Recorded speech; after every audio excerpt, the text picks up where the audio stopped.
The following is an interview with Mr. Haley Ector, E-C-T-O-R, 1725 Spring Road, Lanett, L-A-N-E-T-T, Alabama. Interview conducted by Dr. Charles Johnson, Director, Center for the Study of War and Society.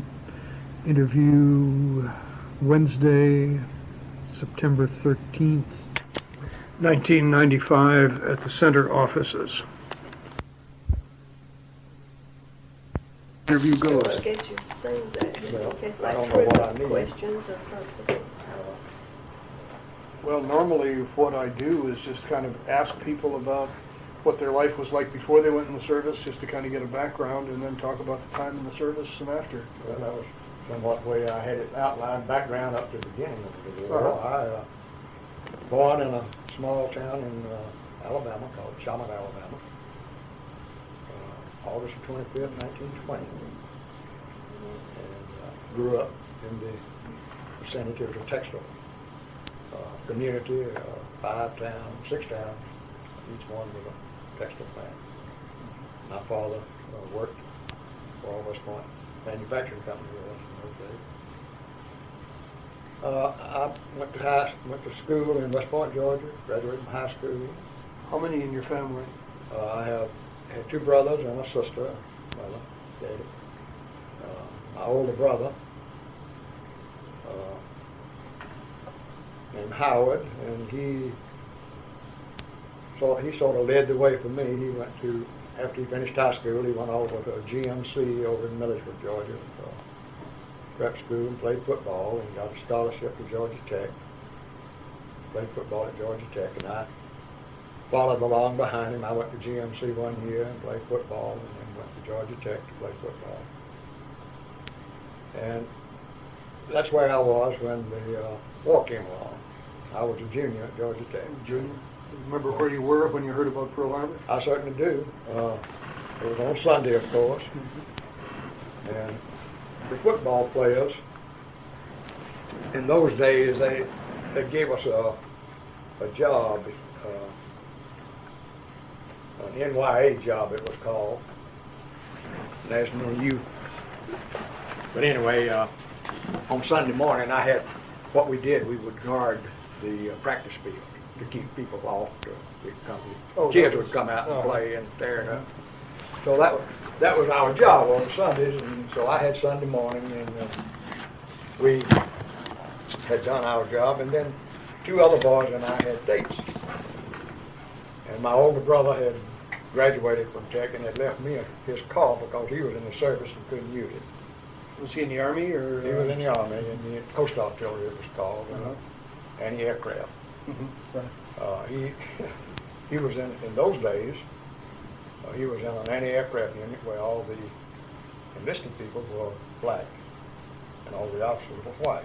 And he went to the South Pacific with that group.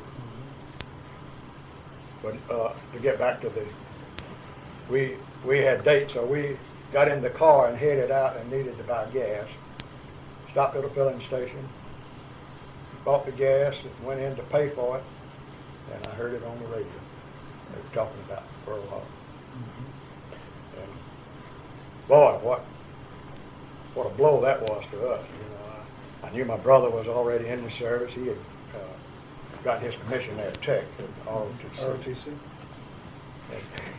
He had gone in as soon as he graduated into the service to get his year's service over, so to come on back out and go to work.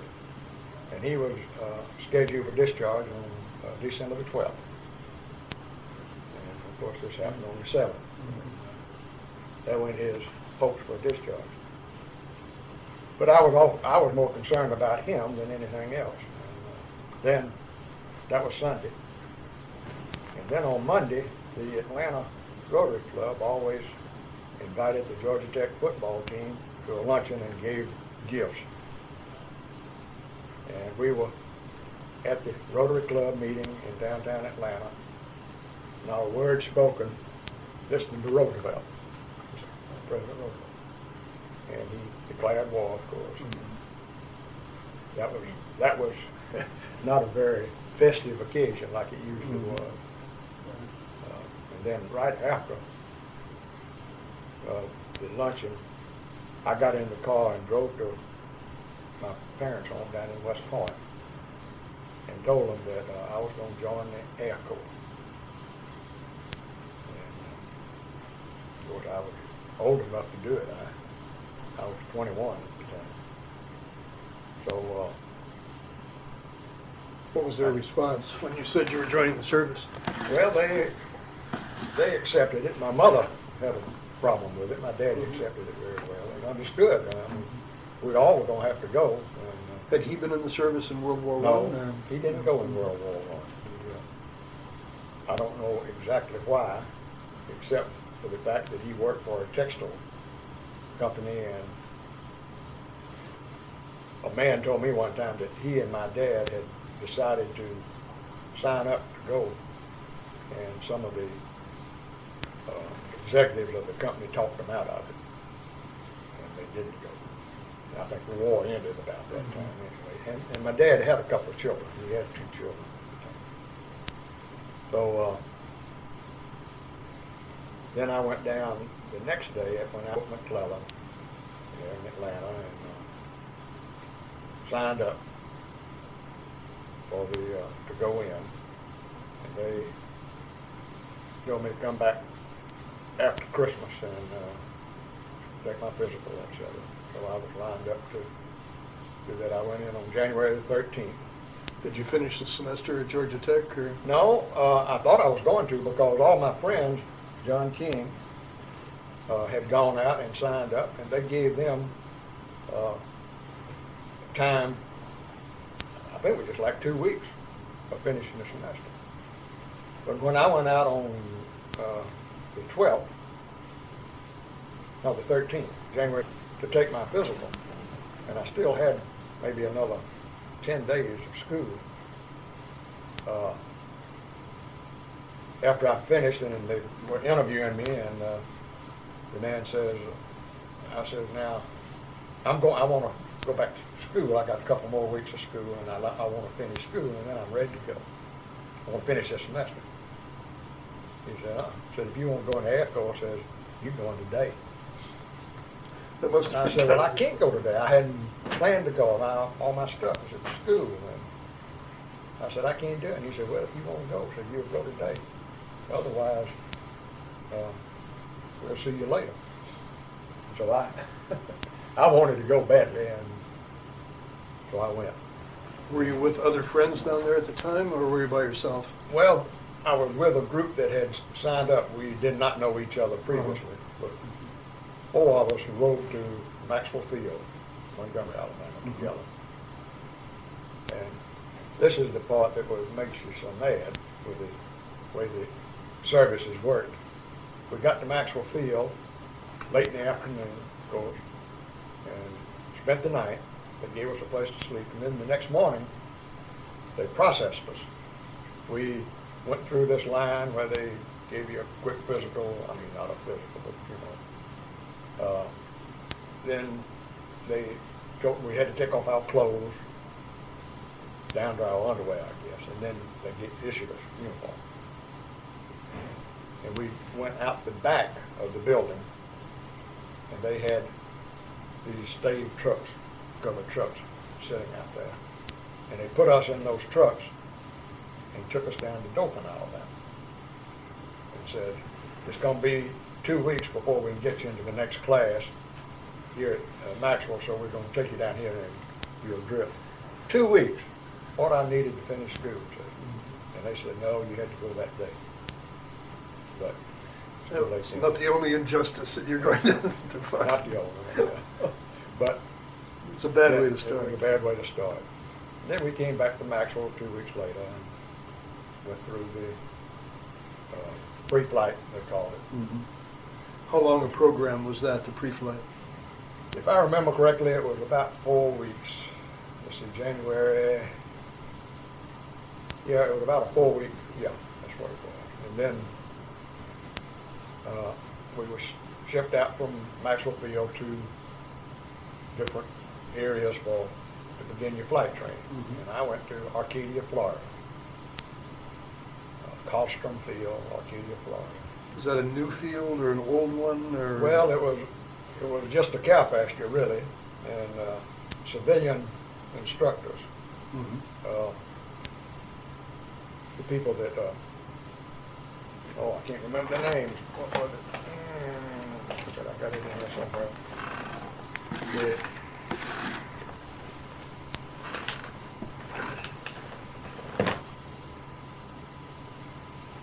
Anyway, they,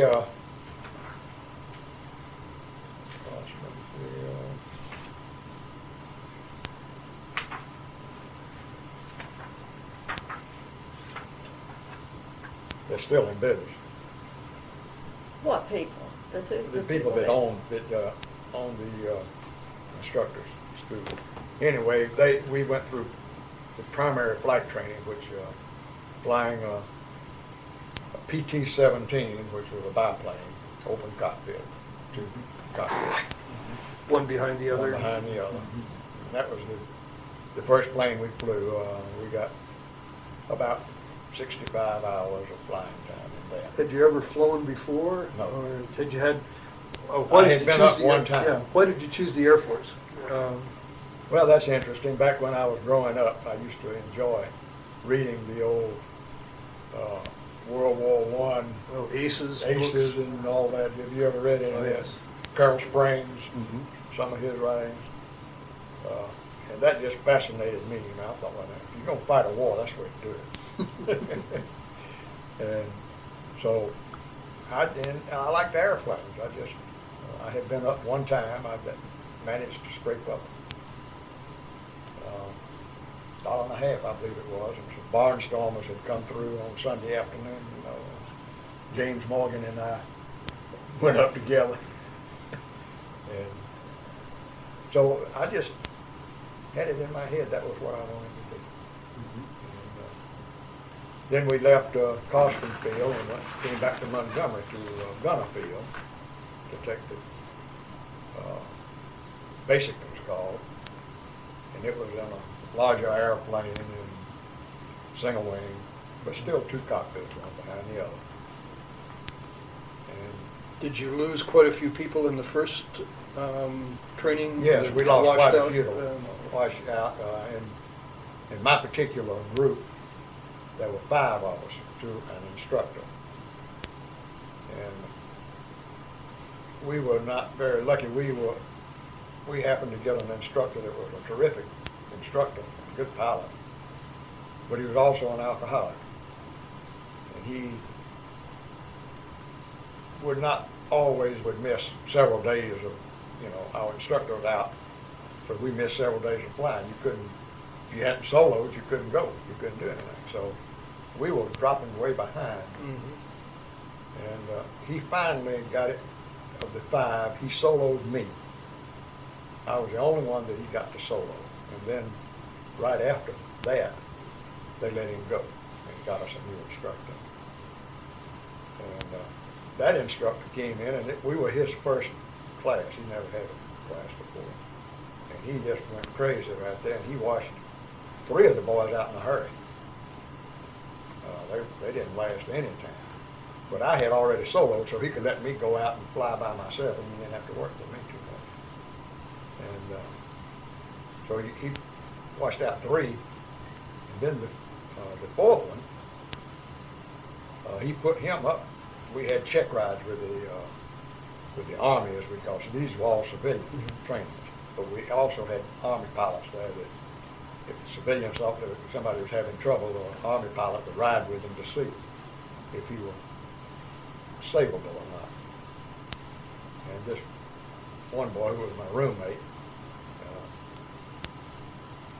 they put him up for a check ride, and he passed it, and he was given another instructor. So this instructor didn't have but one student, and that was me. He wasn't about to wash me.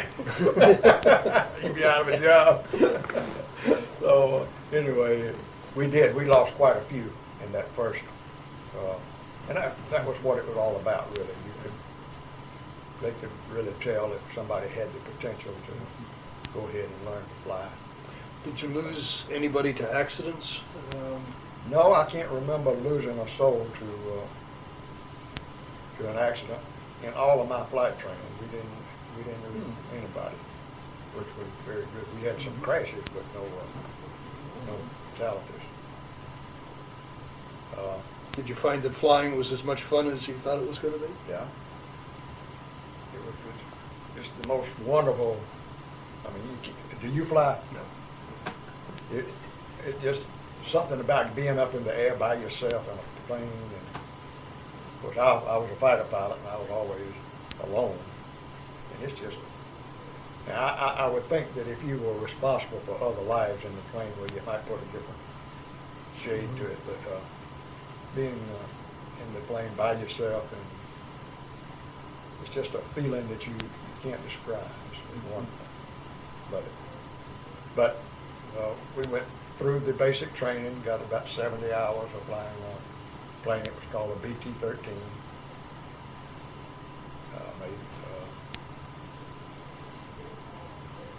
We made a night landing. That's where we first started our night landing. We made a few cross-country flights in that.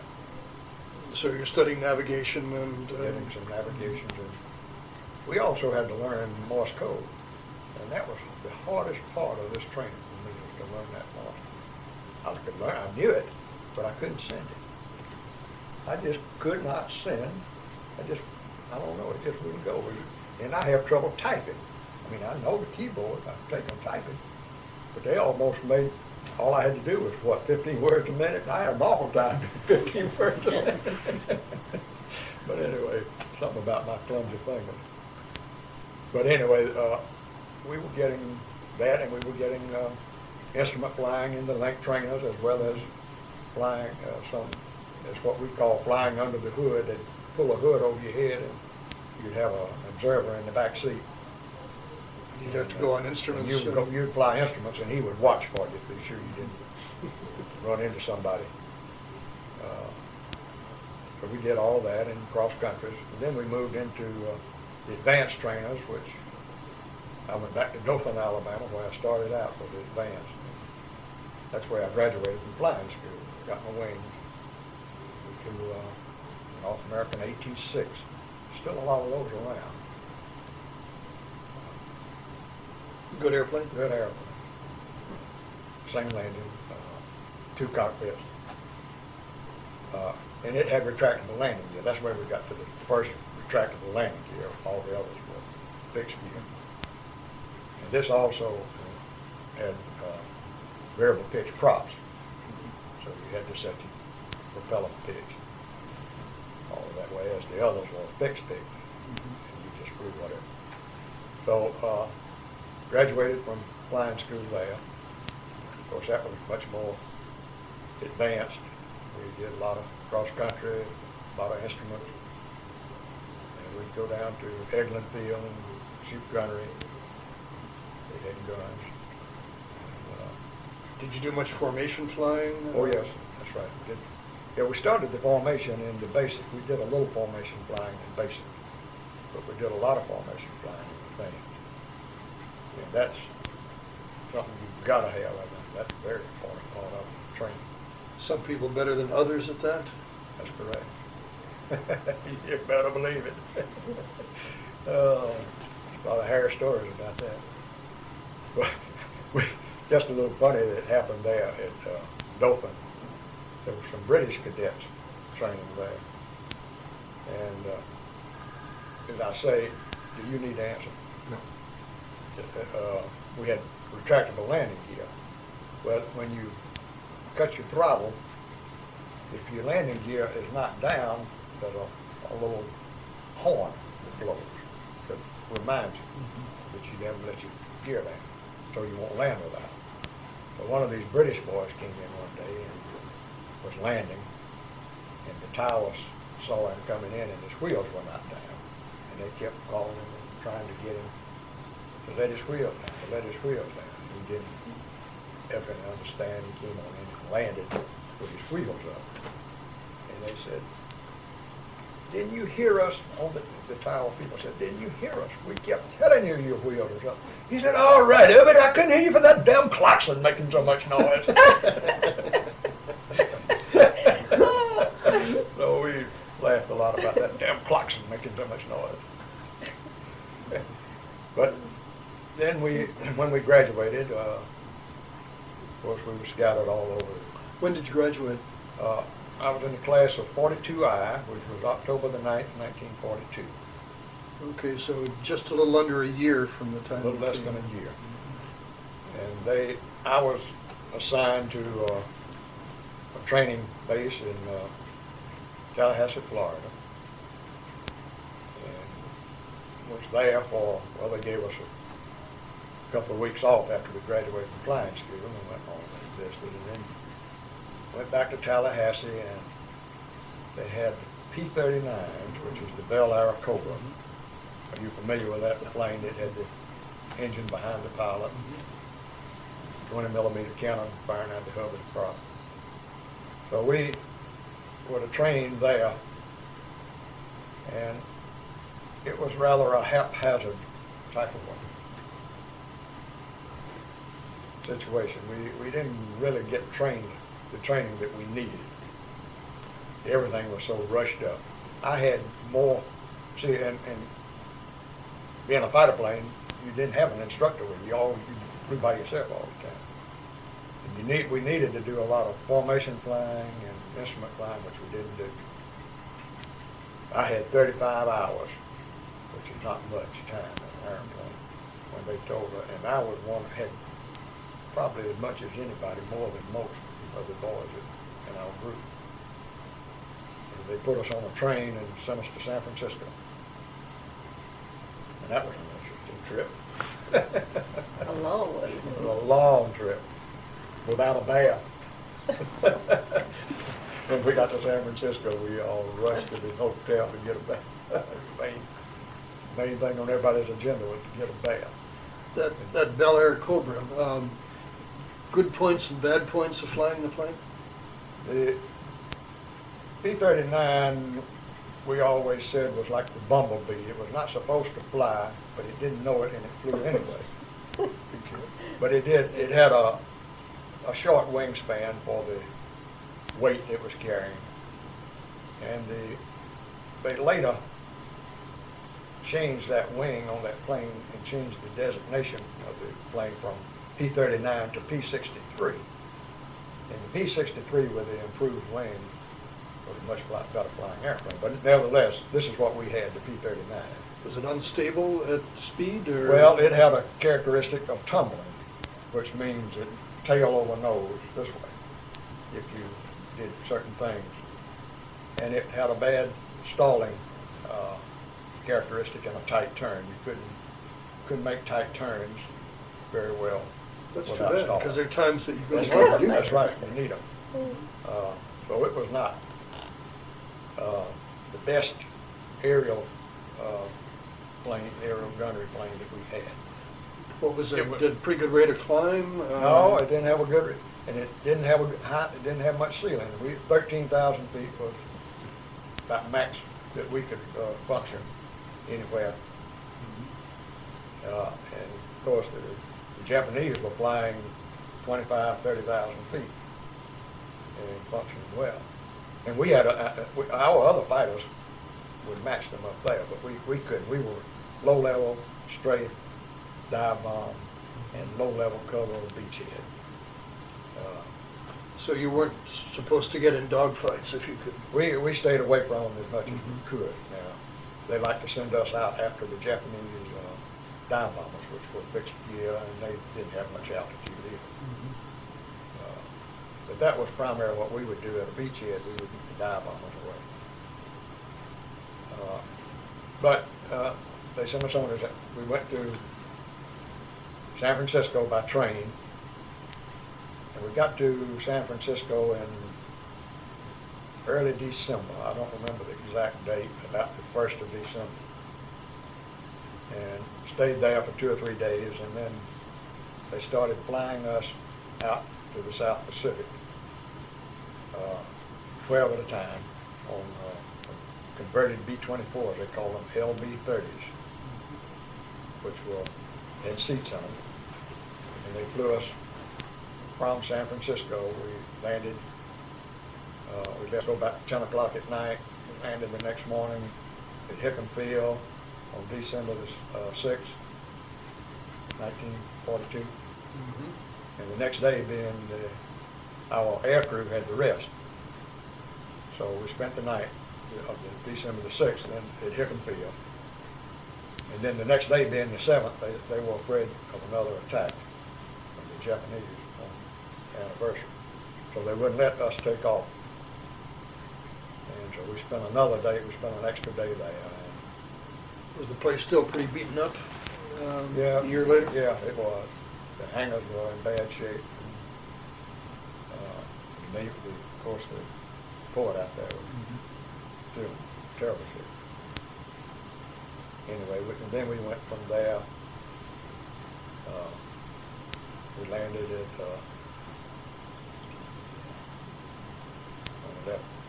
Hawaii. What was it? That little island we landed on? Not Wake or Guam anymore. No, we were going south. Yeah. It's just a little Atoll. atoll.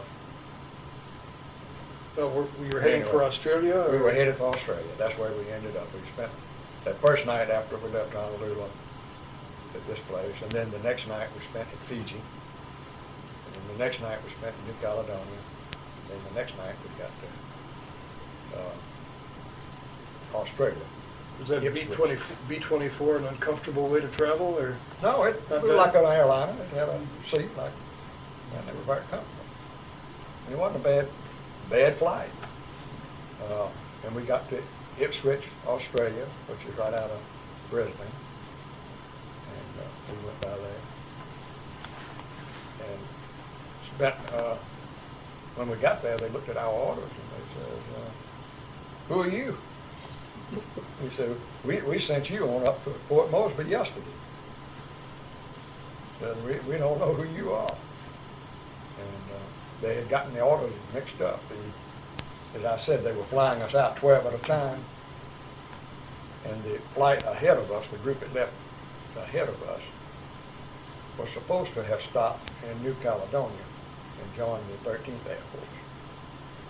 And we were to have gone on into Australia and joined the 5th Air Force.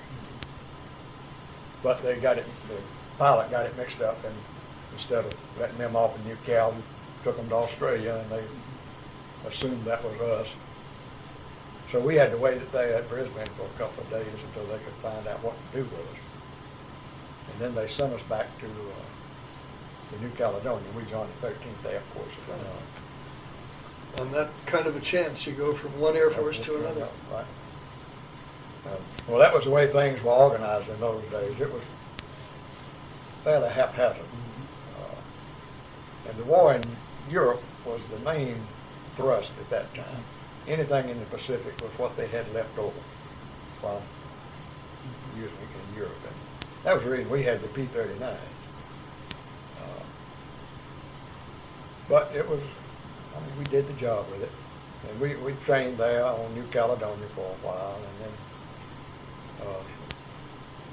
that we ended up, when we left San Francisco, with 12 hours. But we picked up a fellow there in Australia who had not been available when that group ahead of us went on up to the 5th. He had been somewhere. Anyway, he was not available. They couldn't find him, and they left him. So they added him to us. So there were 13 of us. We went back to the 13th Air Force and got there on December the 13th. And not an auspicious beginning. But of the 13, we only lost one of those men. 12 of us got back home. That's Of the 13. It's remarkable. It was very remarkable. So we spent time there on New Caledonia, and then they sent us back up to the Fiji, to the 70th Fighter Squadron, where we trained a while longer. And then they started, or they didn't start it then, but it had been going on. The way the pilots operated was Fiji and New Caledonia were real training areas for new pilots coming over. And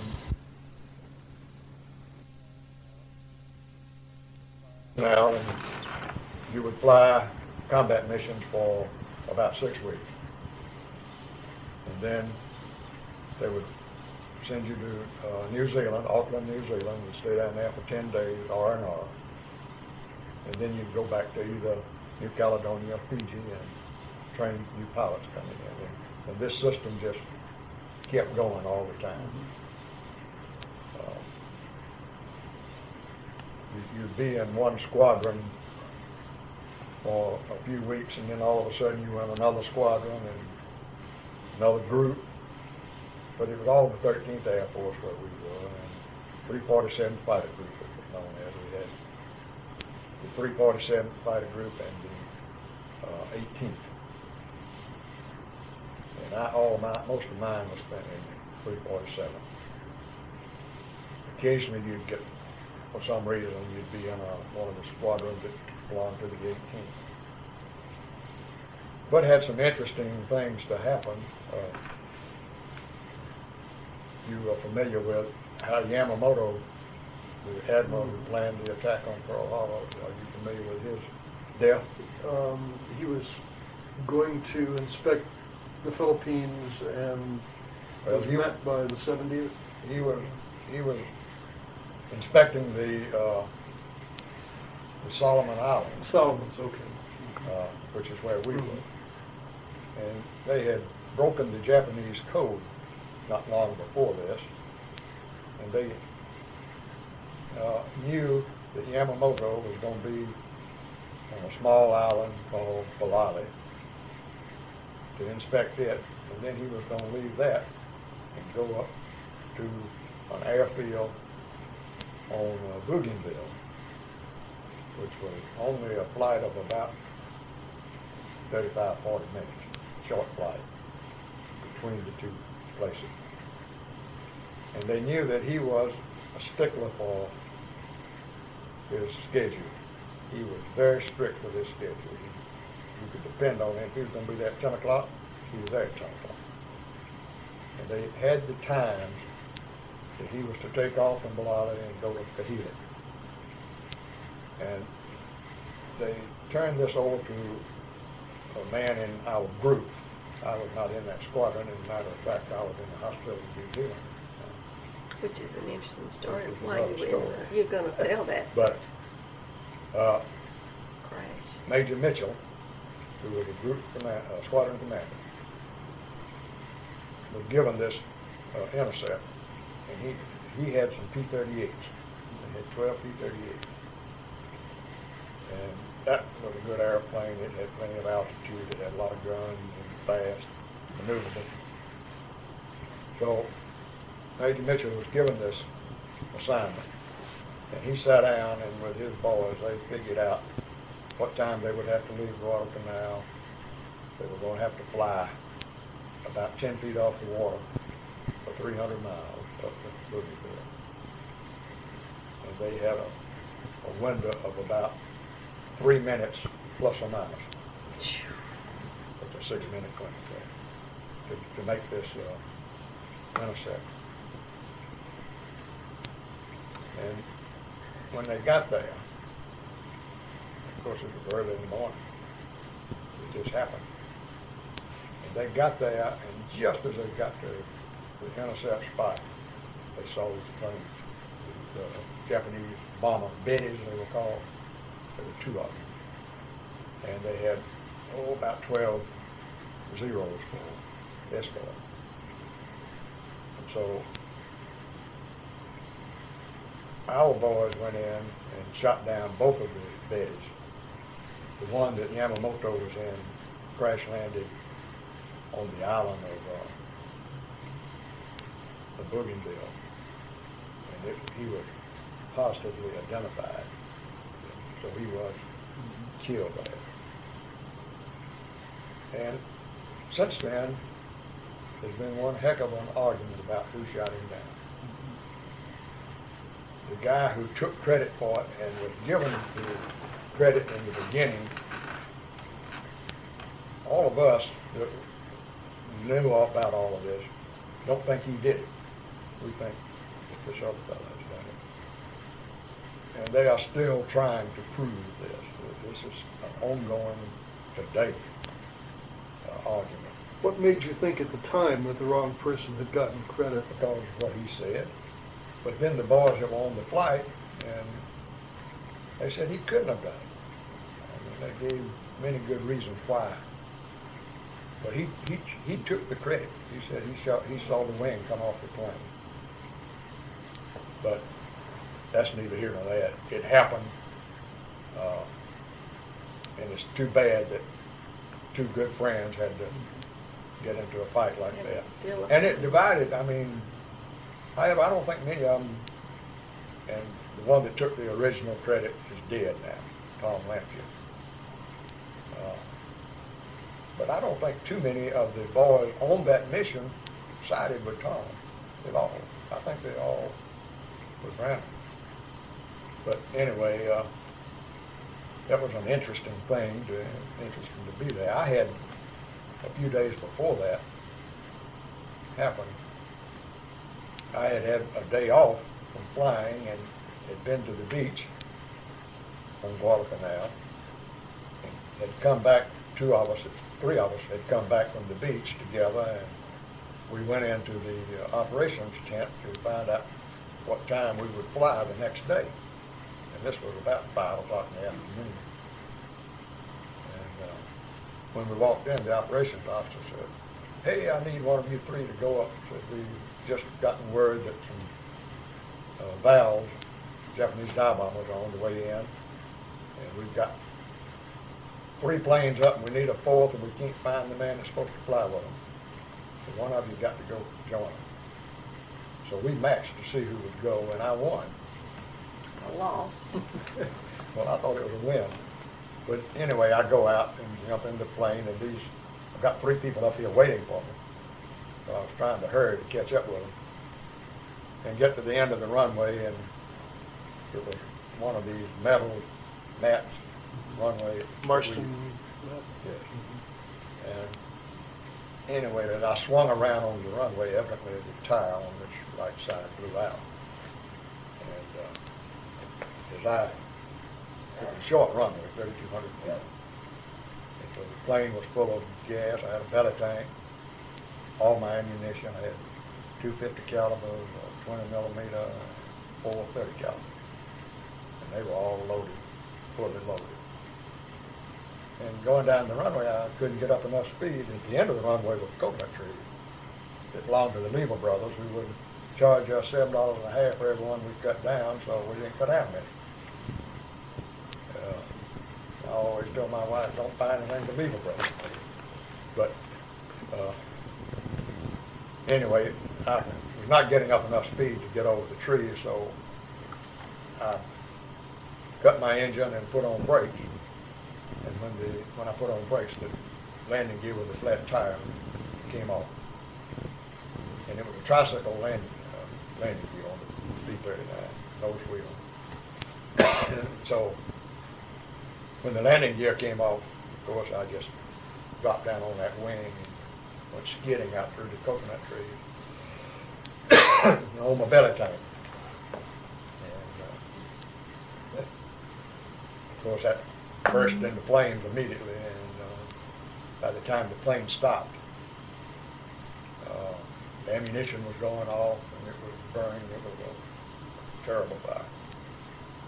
But the P-39 had doors on it like an automobile, so I just hit the door over here on the right with my elbow. I didn't even try to pull it off, open it. I just knocked it off. They tell me I knocked it that far near to that wall. But anyway, I went out right behind it and got out. And there were a couple of guys in a Jeep down at that end of the runway, and they came over and picked me up and put me on the Jeep and rushed me to the hospital. And by the time the people from the field got down there, I was gone. These guys had taken me off, and they thought I was still in the airplane. So they figured I had burned to death. And divided up your stuff. Yeah, they divided up. It was a couple hours before they called them from the hospital to tell them that I was down And there. the thing, I mean, it hurts, the wind when you Oh, yeah, that touched Yeah, just On a Jeep, you know, you didn't have any cover. burned. And it burned, you know, that wind blowing, and so one of the men had a rain cover he gave to me, which I was able to put over me to the ride to the hospital. So you had burns on your Face. face. And My face and arms, and I had gloves on, so my hands didn't burn. My leg here is scarred up. It doesn't look like it now, but that was in 1943, so that's 52 years ago. Lighten up, sir. Yeah. But anyway, I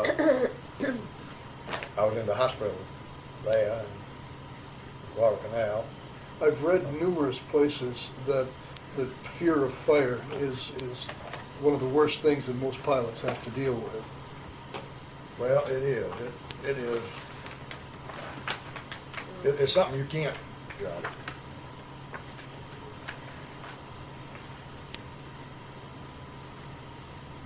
And then you woke up in a foxhole Yeah, they put me to sleep Bandaged. to work on me. at about 110 degrees. At least 125 degrees in that Ooh. foxhole. I don't let you see that. I've got another one that's like that.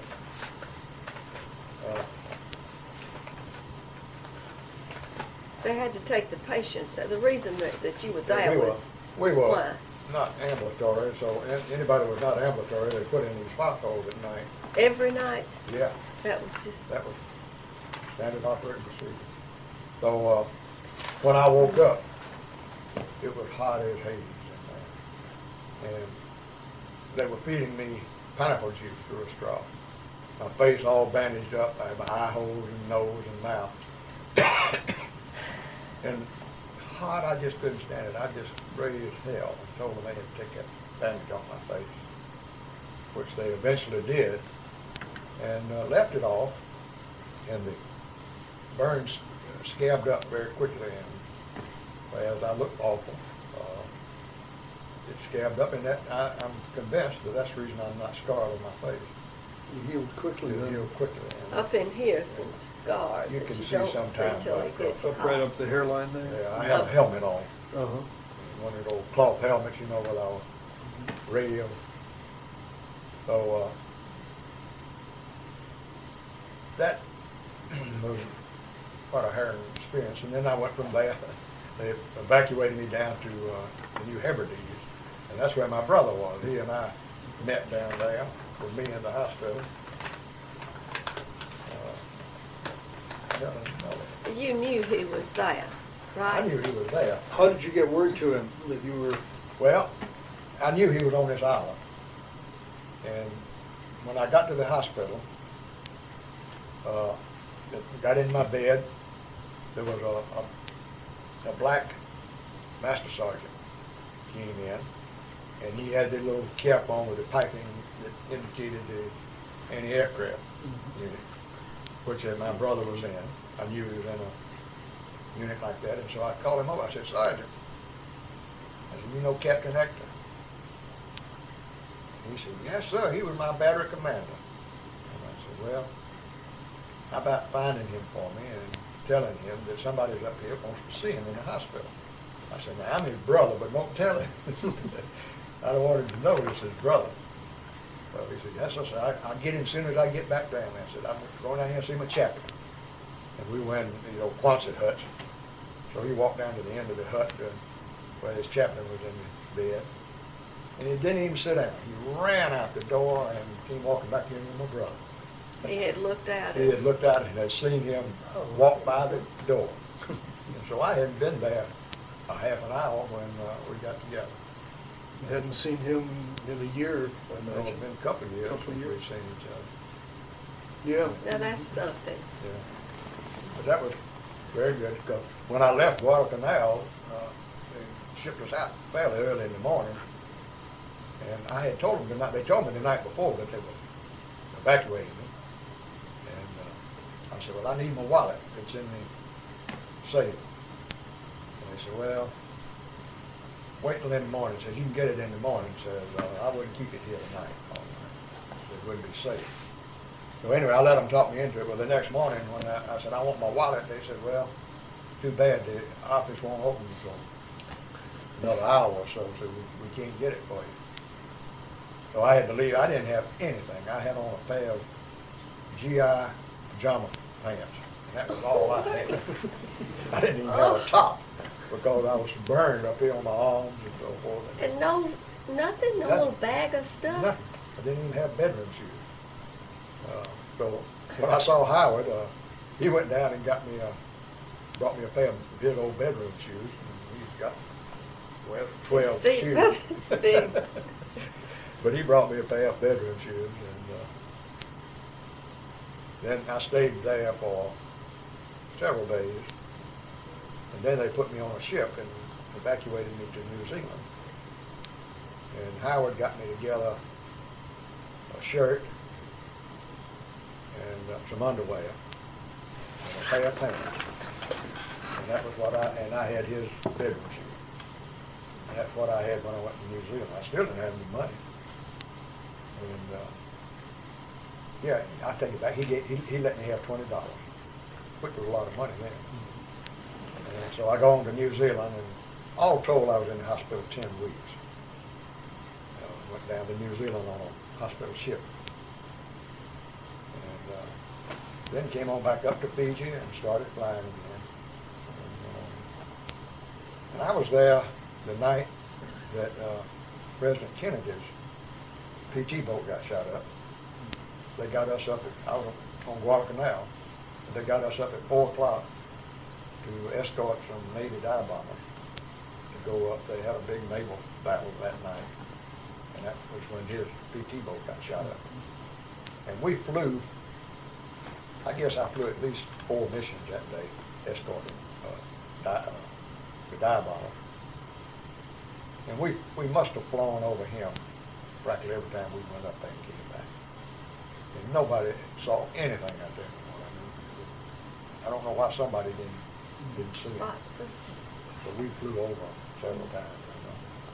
It's a big ocean. When did that happen, when the plane ship, exploded?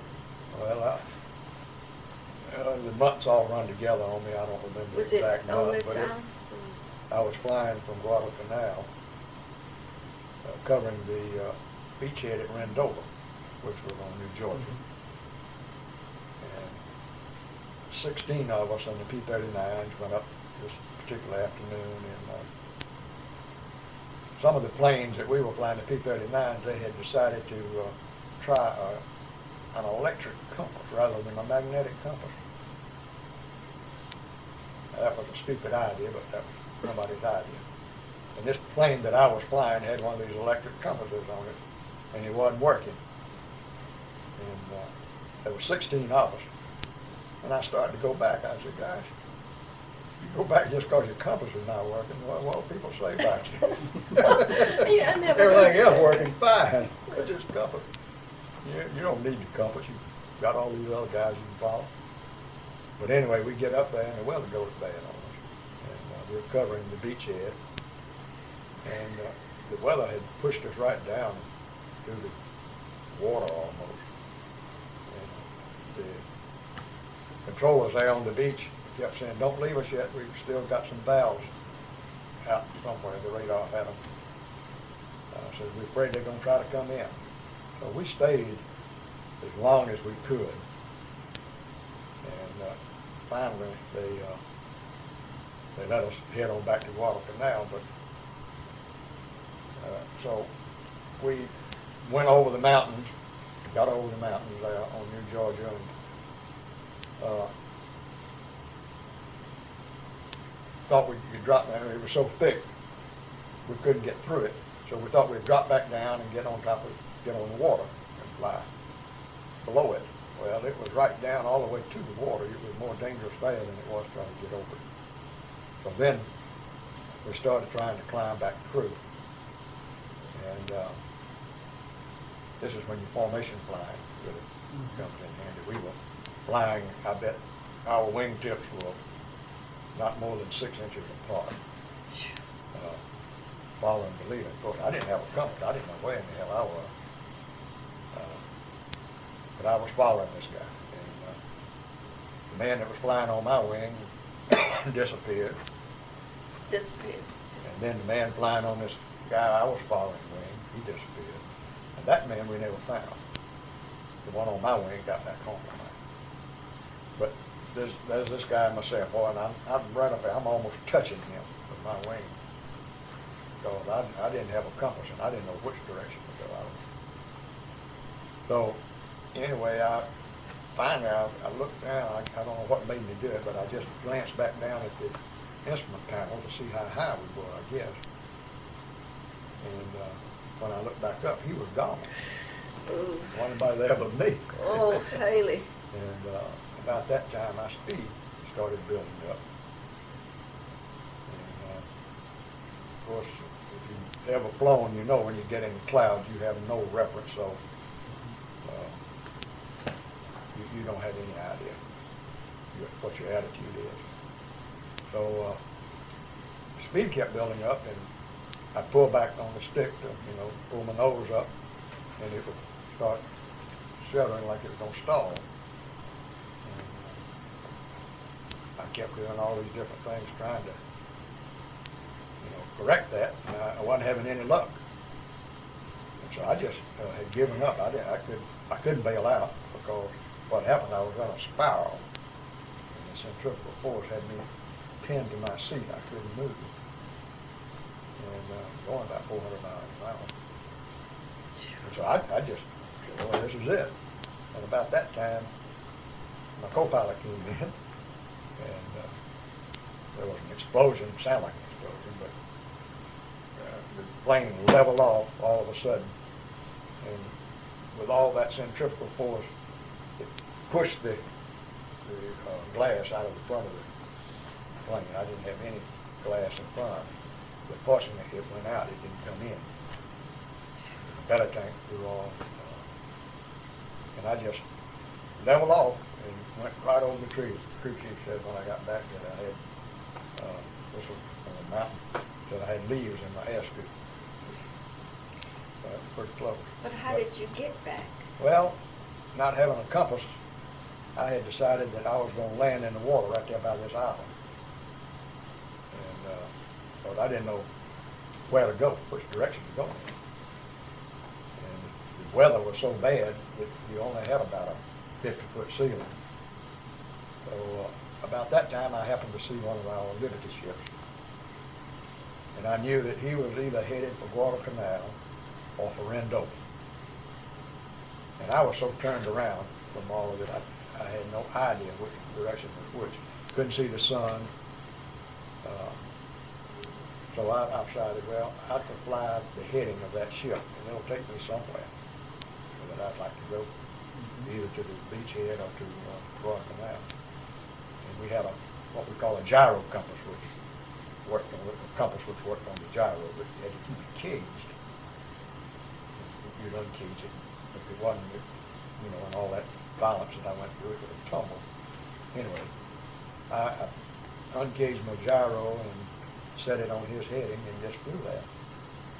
And it took me back to Guadalcanal. To Guadalcanal. Mm-hmm. Oh. So that was a fun trip. It was nice to get home that night. And it so happened that the Marines had a little island right off of Guadalcanal called Russell Island. And the Marines had a airstrip there. So when I got back there, the strip at Guadalcanal was still closed because of the weather. And they told me to land at Russell. Well, I landed on the Russell strip, which is run by the Marines, and they had set up a hamburger joint. Leave it to the Marines, boy.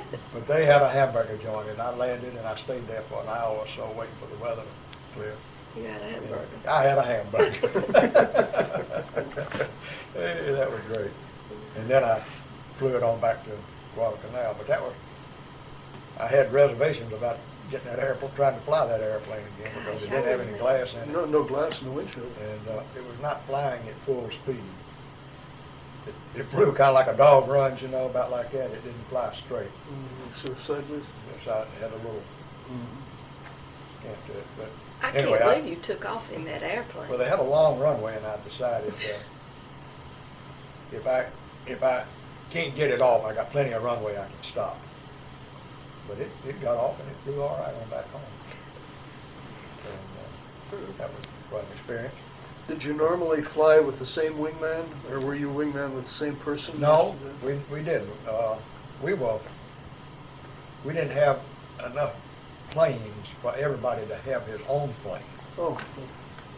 We flew whatever was available, whichever plane was available. And as I said, this was, everything was going to the European theater, which was the way they fought the war correctly. I mean, it wasn't. That makes it sort of hard when you're some of us had to suffer a little bit because of it. And so things weren't so nice for the boys in the Pacific. Did the P-39 hold together pretty well? Oh, yes, it was a sturdy airplane. It was a well-built airplane, probably too well-built. The engine was behind the pilot, and that gave it the tumble characteristics. I got it into a tumble one time, and they had told us that you don't live through that, because you can't get out of a tumble. But I did, and I know of another guy that did. Fellow that went out overseas with it. Dick Kent. But he and I are the only two that I ever heard of that got a P-39, lived through a tumble. I did mine when I first got to Fiji. Before I'd ever even been up into combat. And we hadn't flown much for several weeks, and we went out on just to look around the area to get familiar with the area there at Fiji, and decided to do some acrobatics. And I was up about 10, 11,000 feet and decided I'd do a loop. And the loop was not easy to do on a P-39 because you couldn't pull it back fast enough. But anyway, and I didn't pull it over fast enough, and I lost flying speed at about this angle, attitude. Sort of a little beyond 90 degrees. Yeah, I was a little past 90 degrees when I lost flying speed. And it went into this tumble. That's tail over nose, just like this. And I must have been about 12,000 feet at that point. And I figured I better bail out. However, the bailout factor was not very good either. People that hadn't bailed out had been hit by the plane. Oh. So it was not the safest thing in the world to do to bail out, but I figured it was better than crashing. So tried to get out, and the stick was pushing me back in, had my push back against the seat, and I couldn't get my leg over the stick, and I was working with it. And I finally got my foot on this stick somewhere, I don't know how I did it, pushed it forward. And when I pushed it forward, it went into a normal spin, which we all taught to take care of. Normal spin, anybody can fly, can take care of a spin. So Caught it at just the right moment. Just at the right moment, and I came out and leveled off at about 3,000 feet. So I lost about 9,000 feet, I guess, 8,000 or 9,000 feet. So that's a You had so many. scary. Yeah. You remember your first encounter as a combat pilot with the Japanese? Well, I never did have a dogfight. We none of us, most of us, never got into a situation where we had to fight with the Japanese airplanes. But we did a lot of strafing and dive bombing and that type of thing. The strafing, we did so much of it. I can't remember where I first started out. Was it all that different from training, or? No, it wasn't. And most of our strafing and dive bombing, we couldn't see our targets. There was so much jungle. And in the dive bombing, we would use these 100-pound depth charges, depth bombs, and we'd drop those in the jungle. And the jungles were so thick that the concussion from that depth charge would kill people within a 100-yard radius of all your bombs. And we did a lot of damage with that to the Japanese. Never heard of that before. They would pinpoint for us a place to bomb. We had these strip maps, we call them. Copies.